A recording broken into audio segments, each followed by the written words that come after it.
2 घोड्यांची आणि 1 घोड्याची अशा 2 प्रकारच्या ट्रॅम गाड्या असत.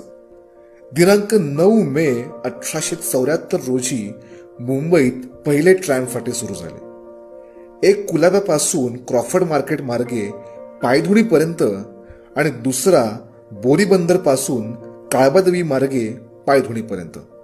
आरंभीला कुलाबा ते पायधुणी प्रवासाला 3 आणे पडत. पहिले काही दिवस प्रवाशाला तिकीट दिले जात नसे.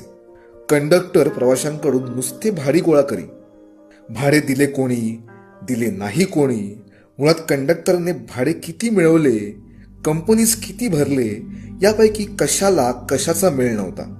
हा आनंद फार दिवस चालणं अर्थातच शक्य नव्हतं.